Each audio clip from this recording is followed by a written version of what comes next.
మూసీ పునరుజ్జీవ పనులను ప్రజాస్వామ్యయుతంగా చేపడుతున్నామని డిప్యూటీ సీఎం భట్టి విక్రమార్క చెప్పారు. మూసీపై ఏర్పాటైన కేబినెట్ సబ్ కమిటీ సమావేశం జరిగింది. మార్చి 31 నుంచి ఏప్రిల్ 15 వరకు ఆన్లైన్లో మెయిల్ ఐడి ద్వారా మూసీ పునరుజ్జీవంపై ప్రజల అభిప్రాయాలు స్వీకరిస్తామని తెలిపారు. ఆన్లైన్లో వచ్చిన విలువైన సలహాలు, సూచనలను అన్నింటినీ అధికారులతో కలిసి విశ్లేషణ చేస్తామని చెప్పారు.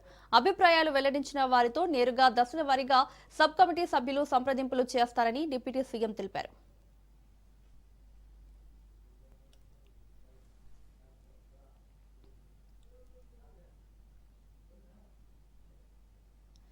ఏపీ ప్రభుత్వం శ్రీశైలం నుంచి అక్రమంగా విద్యుత్ ఉత్పత్తి చేస్తోందని మంత్రి జూపల్లి కృష్ణారావు అన్నారు. శ్రీశైలం ప్రాజెక్టులో పవర్ జనరేషన్ ట్రయల్స్ చేయొద్దని జీవో ఉందని అన్నారు. తాగునీటి కోసం మాత్రమే వినియోగించాలని సమైక్య రాష్ట్రంలో ఇచ్చిన జీవో స్పష్టంగా ఉందని జూపల్లి తెలిపారు. తెలంగాణ హైకోర్టులో గతంలో పిల్ ఫైల్పై జస్టిస్ పినాకి ఘోషించిన తీర్పు ఉందని అన్నారు. దొంగతనంగా కరెంటు తీసుకోవాల్సిన కర్మ ఏపీకి ఎందుకని ప్రశ్నించారు. పాలమూరు హక్కులను కాపాడుకోవడమే మా లక్ష్యంగా రైతాంగం, ప్రజలకు అండగా కాంగ్రెస్ పార్టీ ఉంటుందని మంత్రి జూపల్లి స్పష్టం చేశారు. మెయింటైన్ చేస్తామని చెప్తా ఉన్నారు, ఇంకోవైపునేమో అక్రమంగా తోడేసే కార్యక్రమం చేస్తూ ఉన్నారు. ఈ రోజున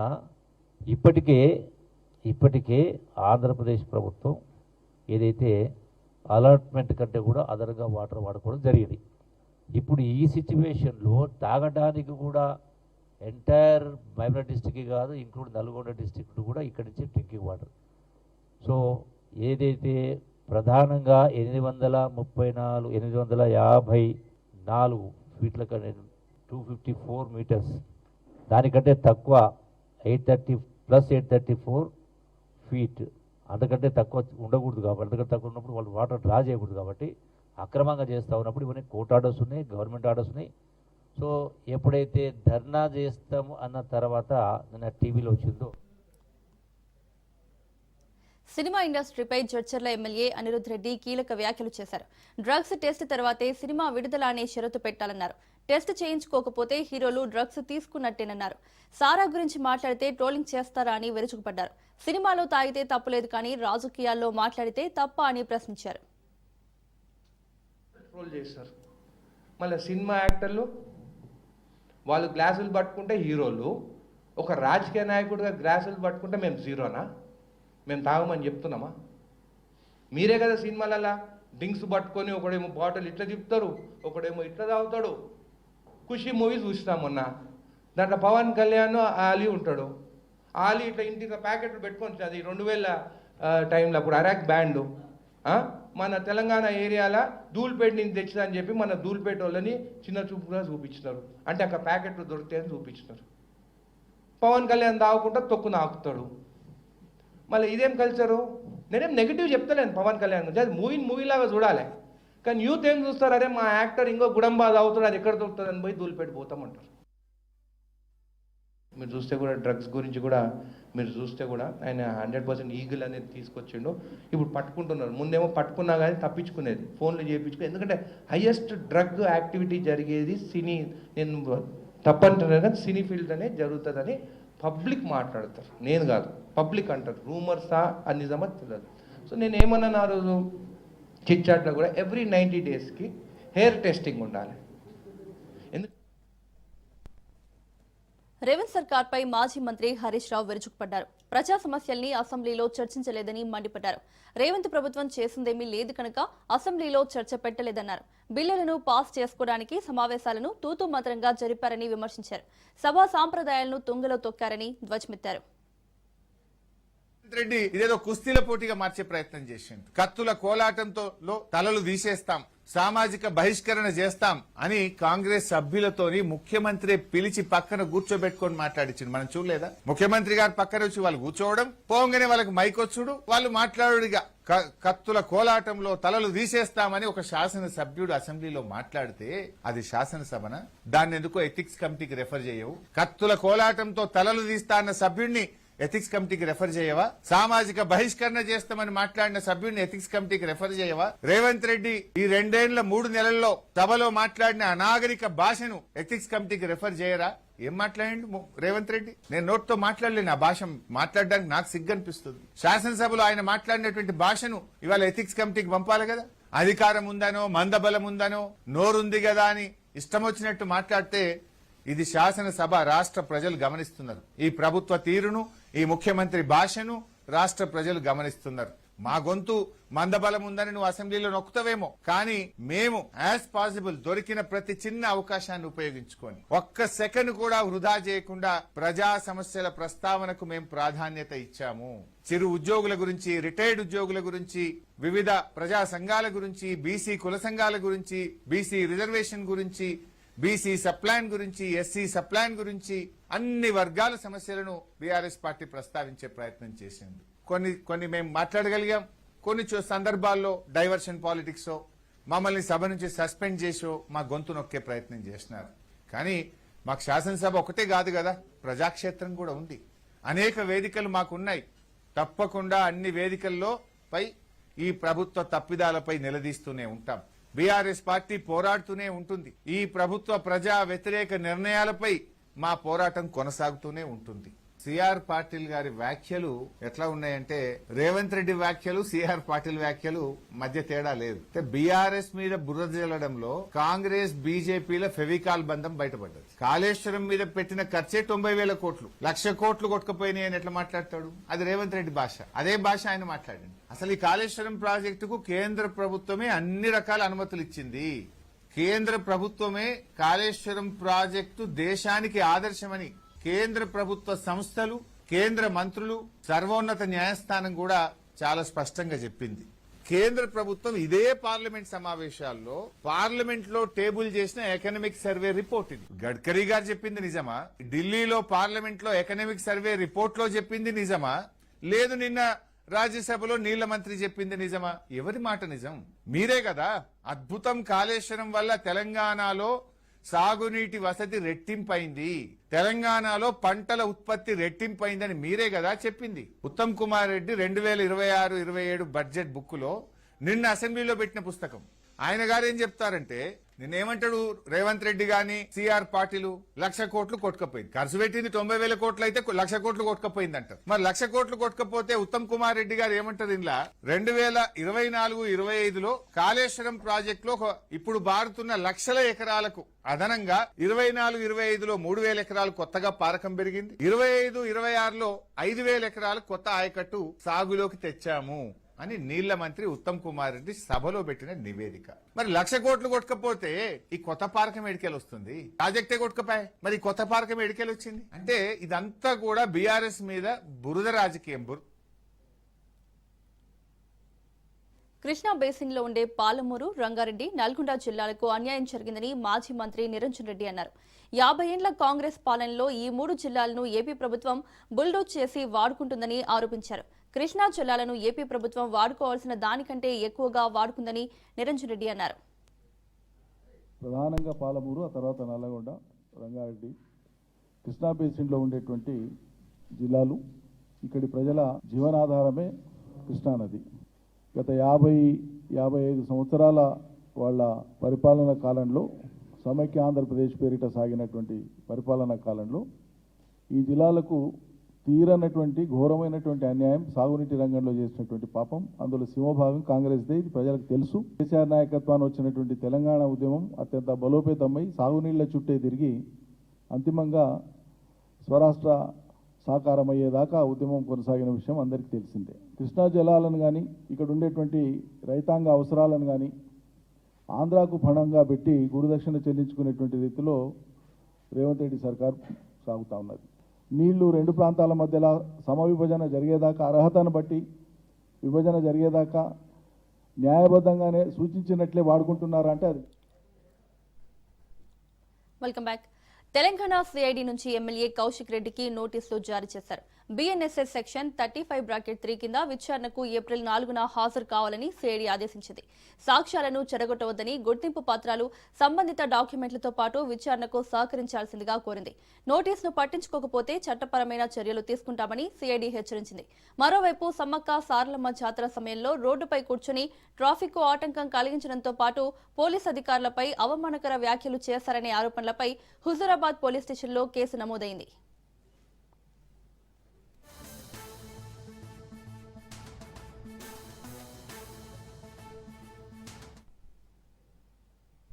ఏపీ రాజకీయాల్లో కీలక మలుపుగా భావిస్తున్న రాజధాని అంశం మరోసారి కేంద్రం వద్దకు వెళ్లింది. అమరావతిని రాష్ట్ర శాశ్వత రాజధానిగా చట్టబద్ధత కల్పించే దిశగా కేంద్ర ప్రభుత్వం కీలక చర్యలు ప్రారంభించింది. ఈ మేరకు ఆంధ్రప్రదేశ్ పునర్విభజన చట్టంలో సవరణలు చేస్తూ రూపొందించిన బిల్లును పార్లమెంటు ముందుకు తీసుకురావడానికి ఏర్పాట్లు పూర్తయ్యాయి. కేంద్ర హోంశాఖ లోక్సభ బిజినెస్ జాబితాలో ఈ బిల్లును చేర్చినట్లు సమాచారం. బుధవారం ఈ బిల్లును లోక్సభలో ప్రవేశపెట్టే అవకాశం ఉంది. అక్కడ ఆమోదం పొందిన వెంటనే రాజ్యసభలోనూ ప్రవేశపెట్టి త్వరితగతిన ఆమోదం పొందేలా ప్రణాళికలు సిద్ధం చేస్తున్నట్లు తెలుస్తోంది. ఈ ప్రక్రియ పూర్తయితే అమరావతి అధికారికంగా ఆంధ్రప్రదేశ్ శాశ్వత రాజధానిగా గుర్తింపు పొందుతుంది. ఇటీవల ఆంధ్రప్రదేశ్ ప్రభుత్వం అమరావతికి చట్టబద్ధత కల్పించాలని కోరుతూ అసెంబ్లీలో ప్రత్యేక తీర్మానం ఆమోదించింది. ఆ తీర్మానాన్ని కేంద్రానికి పంపిన తర్వాత జరిగిన చర్చల ఫలితంగా ఈ సవరణ బిల్లు రూపుదిద్దుకుంది.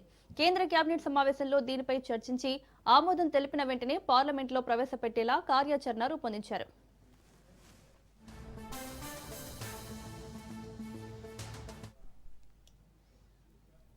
పార్టీ కేంద్ర కార్యాలయంలో పల్నాడు జిల్లా గురజాల నియోజకవర్గ వైసీపీ నేతలు మాజీ సీఎం జగన్ను కలిశారు. గురజాల నియోజకవర్గంలో కొద్ది నెలల క్రితం తనపై జరిగిన హత్యాయత్నం, విచక్షణారహితంగా దాడి చేసి గాయపరిచిన తీరును జగన్కు వివరించారు. గురజాల మండలం చర్లగుడిపాడులోని బీసీ సామాజిక వర్గానికి చెందిన కాకుమాను భావనారిచి, భువనగిరి శ్రీనివాసరావు అనే ఇద్దరు వైసీపీ కార్యకర్తలు ఫిబ్రవరిలో హత్యకు గురయ్యారు. తమ కుటుంబాలకు తగు న్యాయం జరిగేలా చూడాలని జగన్ను కోరారు. వైసీపీలో ఉత్సాహంగా పనిచేస్తున్నారన్న ఒకే ఒక కారణంతో తమ భర్తలను టీడీపీ గూండాలు దారుణంగా హతమార్చారని, వారి మరణంతో తమ కుటుంబాలు రోడ్డున పడ్డాయని జగన్ వద్ద తమ ఆవేదన వ్యక్తం చేశారు.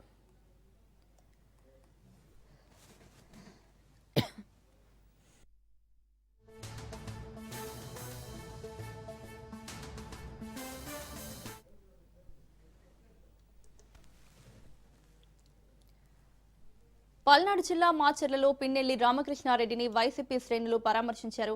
జంట హత్యల కేసులో అరెస్టైన పిన్నెల్లి బెయిల్పై నెల్లూరు జిల్లా జైలు నుంచి విడుదలయ్యారు. పిన్నెల్లిని మాజీ మంత్రి విడుదల రజని, మాజీ ఎమ్మెల్యే నంబూరు శంకర్రావు మర్యాదపూర్వకంగా కలిసి పరామర్శించారు.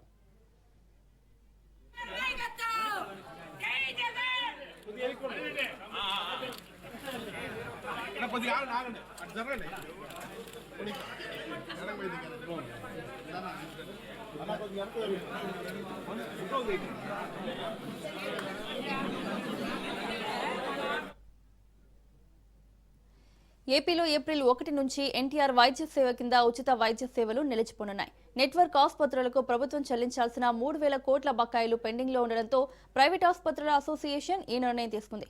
గత 4 నెలలుగా సుమారు 2,500 కోట్ల నుంచి 3,000 కోట్ల వరకు బకాయిలు పేరుకుపోయినా వాటి చెల్లింపులపై ప్రభుత్వం ఎటువంటి స్పష్టత ఇవ్వలేదు.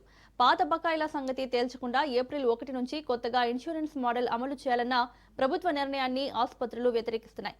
పాత బకాయిల బాధ్యత ఎవరు తీసుకుంటారని యాజమాన్యాలు ప్రశ్నిస్తున్నాయి. 2017 నాటి పాత ప్యాకేజ్ ధరలనే ఇంకా కొనసాగిస్తున్నారు. పెరిగిన వైద్య నిర్వహణ ఖర్చుల దృష్ట్యా పాత రేట్లకు వైద్యం అందించడం సాధ్యం కాదని స్పష్టం చేశాయి.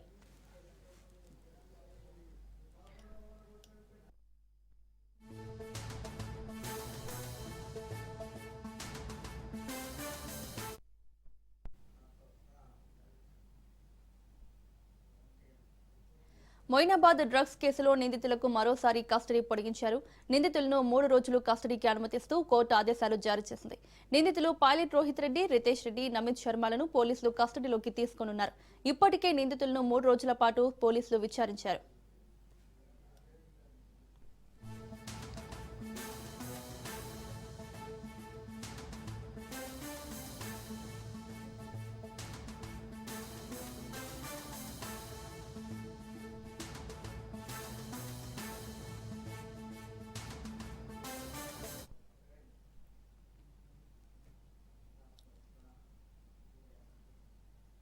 హైదరాబాద్ లో తమిళనాడు మాజీ సీఎం జయలలిత భవనం సీజ్ అయింది. ఆస్తి పన్ను బకాయి ఉండడంతో శ్రీనగర్ కాలనీలోని భవనాన్ని జీహెచ్ఎంసీ అధికారులు సీజ్ చేశారు. 2017 నుంచి పన్ను బకాయిలున్న భవనానికి తాళం వేశారు.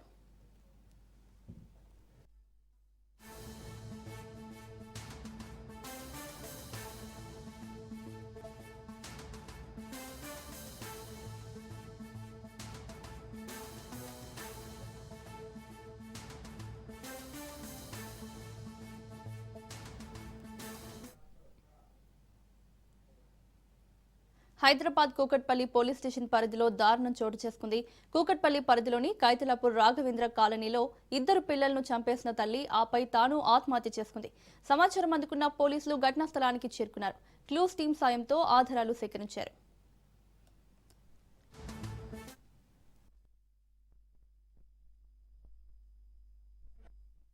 ఈరోజు మధ్యాహ్నం 2:30 అట్లా మాకు డైలెండర్ కాల్ వచ్చింది. కైతలాపూర్ విలేజ్లో ఒక మహిళ ఉన్న 2 అబ్బాయిలతో ఊరేసుకొని చనిపోయినట్టు. దాన్ని ఇమీడియట్గా మా కుక్కపల్లి ఇన్స్పెక్టర్ సుబ్బారావు గారు వచ్చి వెరిఫై చేస్తే వాళ్ళంతా ఊరేసుకొని చనిపోయి ఉన్నారు. ఆ బాడీలను క్లూస్ టీమ్ ద్వారా పరిశీలించి చూడగా చనిపోయారు. వాళ్ళు వెంటనే పోస్ట్ మార్టం నిమిత్తం హాస్పిటల్ పంపించారు. ఫ్యాక్ట్స్ ఏంటంటే ఈ బోడా ప్రవీణ్ అని ఇతను 31 years ఉంటుంది. ఇతని చెన్నరావుపేట మండల్ మాణిక్యారం తండా అనే విలేజ్, అది వరంగల్ డిస్ట్రిక్ట్. ఇతను 13 years బ్యాక్ అదే మండల్ సంబంధించిన 16 చింతల తండా గ్రామవాసి శ్రవంతిని మ్యారేజ్ చేసుకున్నారు 13 years బ్యాక్. వాళ్ళకి 2 పిల్లలు, కార్తీక్ అని 12 years, కౌశిక్ అని 10 years. ఈ లాస్ట్ పెళ్లి చేసుకున్న దగ్గర నుంచి కూడా ఇదే కైతలాపూర్ ఏరియాలో ఊరుకుంటూ అసలు కూలి పెళ్లి చేసుకుని బతుకుతా ఉన్నారు. అయితే మాకు తెలిసింది ఏంటంటే వీళ్ళిద్దరి మధ్యన చాలా రోజులకి మనస్పర్ధలు ఉన్నాయి. రీసెంట్గా ఒక 2 years బ్యాక్ అతను ఇంకో అమ్మాయిని ప్రేమించి ఆమెను పెళ్లి చేసుకోవడం, తర్వాత వీళ్ళ మనస్పర్ధలు కొంచెం ఇంకా ఎక్కువైనాయి. దాని మీద అక్కడ చెన్నారావుపేట పోలీస్ స్టేషన్లో, వరంగల్లో ఈ విధంగా పోలీస్ స్టేషన్లో కంప్లైంట్ కూడా ఇవ్వడం జరిగిందట. జస్ట్ 4 days బ్యాక్ ఇష్యూ బాగా గొడవ జరిగింది. గొడవ జరిగితే ఆమె వాళ్ళ తల్లిగారి ఇంటికి పోయింది. పోయిన తర్వాత అక్కడ ఇతను కూడా నేను అక్కడికి పోయి వాళ్ళ ఊళ్ళో పెద్ద మనుషుల సమక్షంలో మాట్లాడుకొని నేను అమ్మాయిని మంచిగా చూసుకుంటానని నిన్న తీసుకొని ఇక్కడికి వచ్చారు. నిన్న సాయంత్రం 4 o'clock. రాత్రి మళ్ళీ ఏమైనా ఇష్యూ అయిందా అనేది వెరిఫై చేయాల్సి ఉంటుంది. మార్నింగ్ ఇతను మళ్ళీ వర్క్ పోయి ఇతను మధ్యాహ్నం లంచ్ కానీ ఇంటికి వచ్చే వరకు ఆమె తలుపులు పెట్టుకొని చనిపోయి ఉన్నారు. తెలంగాణలోని పలు ప్రాంతాల్లో అకాల వర్షం కురిసింది. ఉమ్మడి కరీంనగర్ జిల్లాలో వాన దంచుకొట్టింది. ఈదురుగాలులకు వరి, మొక్కజొన్న నేల కొరిగింది. వడగళ్ల వానకు మామిడి నేల రాలింది. చేతికొచ్చిన పంట దెబ్బతినడంతో రైతన్న కుదేలయ్యాడు. ప్రభుత్వం ఆదుకోవాలని అన్నదాతలు వేడుకుంటున్నారు.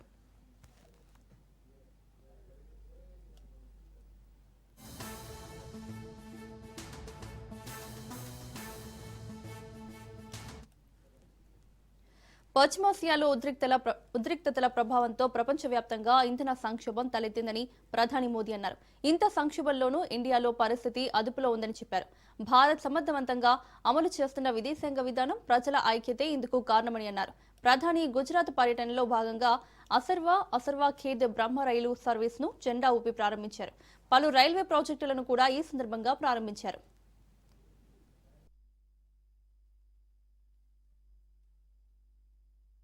आज मेरा मन एक और बात से प्रसन्न है। जब मैं यहाँ आया तो पहली बार मेरा विमान सीधे डीसा एयरबेस पर लैंड हुआ।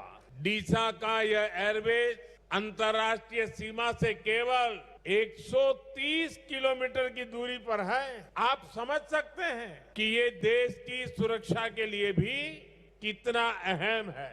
लेकिन साथियों, डीसा एयरपोर्ट के इस प्रोजेक्ट का उसका विचार आज से प्रारंभ नहीं हुआ। जब मैं यहाँ मुख्यमंत्री था तब से हमने जमीन एक्वायर की, मेरे किसान भाई बहनों ने जमीन दी और हम चाहते थे कि राष्ट्रीय सुरक्षा के लिए, भारत की पश्चिम सीमा की सुरक्षा के लिए ये डीसा अत्यंत महत्वपूर्ण स्थान है।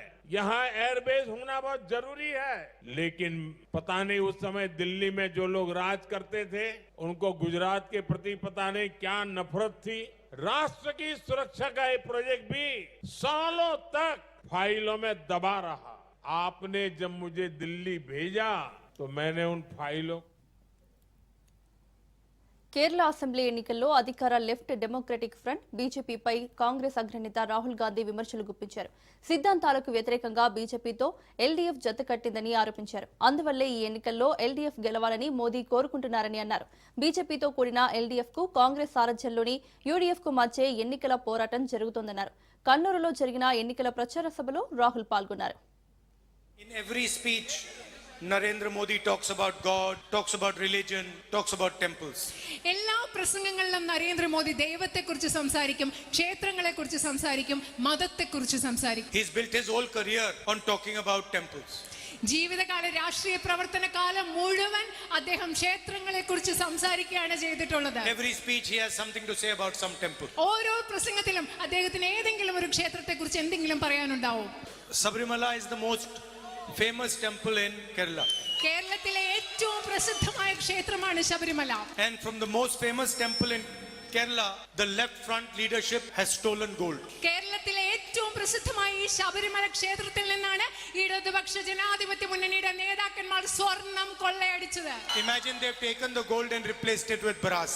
നിങ്ങളൊന്ന് ആലോചിച്ച് നോക്കുക, അവിടുന്ന് സ്വർണം എടുത്തിട്ട് അതിന് പകരം ചെമ്പാണ് അവരവിടെ മാറ്റി സ്ഥാപിച്ചത്. And nothing happened to the leaders who did this. ഇത് ചെയ്ത നേതാക്കൾക്ക് ഒന്നും സംഭവിച്ചിട്ടില്ല. They got a clean chit from the state government. അവർ പറഞ്ഞു അവരൊന്നും ചെയ്തിട്ടില്ല എന്ന് ഇവിടുത്തെ സ്റ്റേറ്റ് ഗവൺമെന്റ്, സംസ്ഥാന ഗവൺമെന്റ് പറഞ്ഞു. Protection from the state government. സംസ്ഥാന ഗവൺമെന്റ് അവരെ സംരക്ഷിക്കുകയാണ് ചെയ്തത്.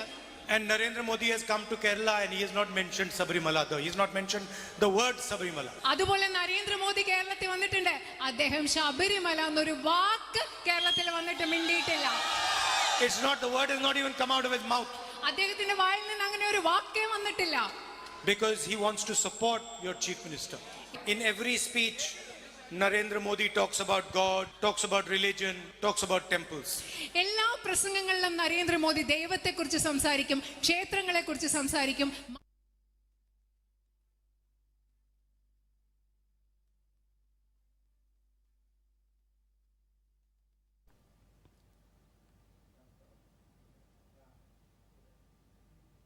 దేశ పురాతన ఆలయ చరిత్రలో మరెక్కడా లేని అద్భుత ఘట్టానికి సమయం ఆసన్నమైంది.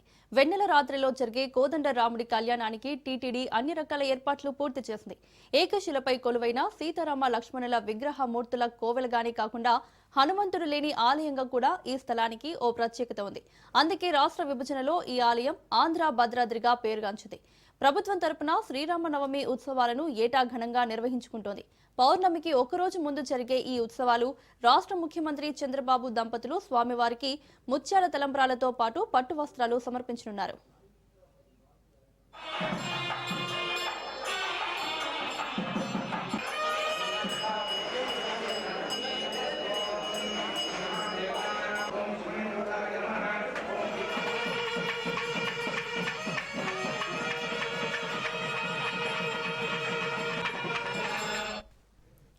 ప్రపంచంలో శ్రీరాముడి ఆలయాల్లో కళ్యాణం నవమి రోజే జరుగుతుంది. పట్టపగలు మధ్యాహ్న సమయంలో అభిజిత్ లగ్నంలో జరుగుతుంది. కానీ కడప జిల్లా ఒంటిమిట్ట అనబడే ఏకశిలా నగరంలో మాత్రం చంద్రుడి వెండి వెలుగుల్లో పౌర్ణమికి ఒకరోజు ముందు జరుగుతుంది.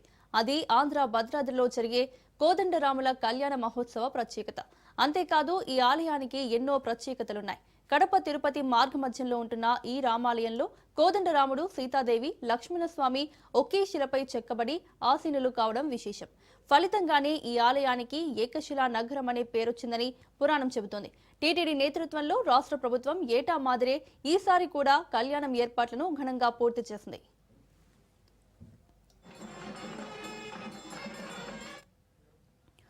జిల్లా collector Cherukuri Sridhar, SP Nachiket Vishwanath TTD బృందంతో కలిసి కళ్యాణ వేడుకల కోసం అన్ని రకాల ఏర్పాట్లను పూర్తి చేశారు.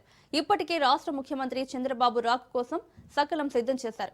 ఏటా మాదిరి కాకుండా ఈసారి నేరుగా ఒంటిమిట్టలోనే హెలిప్యాడ్ ఏర్పాటు చేసి నేరుగా రాములూరి ఆలయానికి వచ్చే రకంగా ఏర్పాట్లు చేశారు. రేపు సాయంత్రం సీఎం ఇక్కడకు వస్తారు. స్వామివారికి పట్టు వస్త్రాలు, ముత్యాల తలంబ్రాలు సమర్పించి రాత్రి జరిగే కళ్యాణ వేడుకల్లో పాల్గొంటారు. రాత్రికి ఒంటిమిట్టలోనే బస చేసి గురువారం ఉదయం అమరావతికి చేరుకుంటారు. కళ్యాణ వేడుకల సందర్భంగా కడప చెన్నై రహదారిలో ట్రాఫిక్ ను మళ్లించారు. లక్షల్లో భక్తులు రానుండడం దృష్ట్యా వారి కోసం అన్ని రకాల వసతులు, వైద్య సేవలను కూడా సిద్ధం చేశారు. ఏర్పాట్లను ఇప్పటికే జిల్లా ఇన్ఛార్జ్ మంత్రి సవిత పర్యవేక్షించారు. కళ్యాణ వేదికను సందర్శించి అధికారులకు తగిన సలహాలు, సూచనలు చేశారు.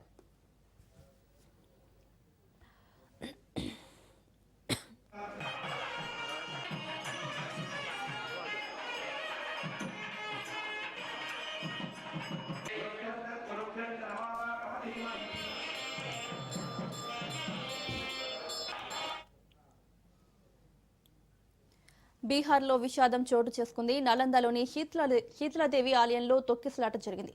తొక్కిసలాటలో 8 మంది మృతి చెందగా పలువురికి గాయాలయ్యాయి. గాయపడిన వారిని చికిత్స నిమిత్తం ఆసుపత్రికి తరలించారు.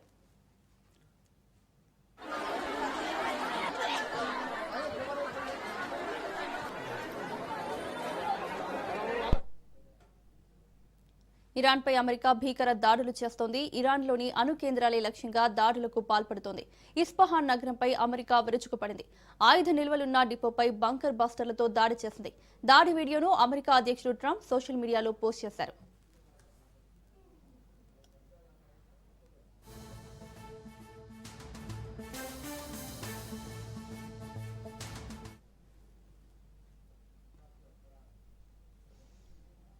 ఇరాన్ యుద్ధం నేపథ్యంలో మరోసారి యూకే, నాటో మిత్ర దేశాలపై అమెరికా అధ్యక్షుడు ట్రంప్ విరుచుకుపడ్డారు. తీవ్ర ఆగ్రహం వ్యక్తం చేస్తూ బ్రిటన్, ఫ్రాన్స్లకు హెచ్చరికలు జారీ చేశారు. అమెరికా యుద్ధ విమానాలకు ఫ్రాన్స్ అనుమతి ఇవ్వడం లేదని ఆరోపించారు. ఇజ్రాయెల్ వైపు వెళ్తున్న తమ విమానాలకు ఫ్రాన్స్ అనుమతి నిరాకరిస్తోందని మండిపడ్డారు.